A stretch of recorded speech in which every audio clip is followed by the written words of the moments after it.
আমি আর থাকবো না, কিন্তু তুমি বুঝতেও পারবে না।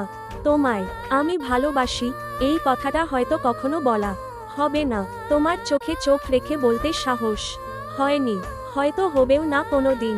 কিন্তু হ্যাঁ, আড়ালেই আমি প্রতিদিন একটু একটু করে ভালোবেসে গেছি তোমায়।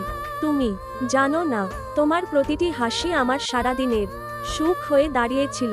তোমার দেখা না পাওয়া মানেই ছিল একটা শূন্য বিকেল। আরে তুমি কি ভেবেছ? তুমি বুঝি ভাবো আমি যেদিন চলে যাব সেদিন তুমি পাশে থাকবে, আমার চোখে চোখ রেখে বিদায় নেবে?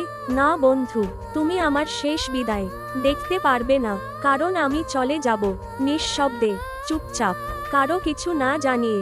সেদিন এই আইডি থেকে আর কোনো মেসেজ আসবে না, কোনো স্ট্যাটাস থাকবে না। তুমি অপেক্ষা করবে, কিন্তু আমি আর ফিরব না। হয়তো তুমি তখন ভাববে, এই মানুষটা হঠাৎ চুপচাপ হয়ে গেল কেন? কিন্তু বাস্তবতা এতটাই নীরব হয়, যেখানে কোনো ব্যাখ্যা থাকে না, থাকে শুধু ফাঁকা চেনা একটা নেম, যেটা কোনোদিন আর অনলাইন হবে না। সেদিন বুঝে নিও, আমি আর তোমার পৃথিবীতে নেই, চলে গেছি দূর আকাশের কোনো তারা হয়ে। হয়তো কোথাও এক কোণে নিঃশব্দে শুয়ে আছি, যেখানে কান্না নেই, অভিযোগ নেই, আছে শুধু চিরনিদ্রার শান্তি।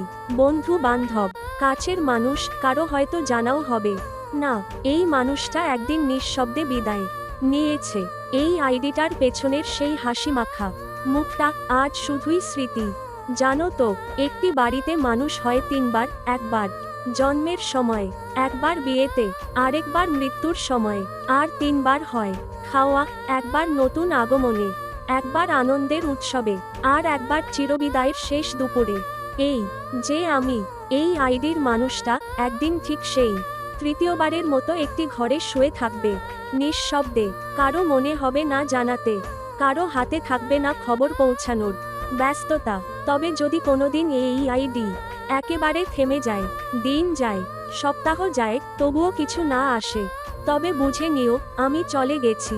হয়তো একটা স্ট্যাটাসও রেখে যেতে পারবো না, হয়তো শেষবারের মতো ভালো থেকো বলতেও পারবো না, তবুও তুমি একটিবার ভেবো, এই মানুষটা একদিন ছিল, ভালোবাসতো তোমাকে, বলতে পারতো না, তাই আড়ালে ভালোবেসে যেত, এক জীবনের মতো।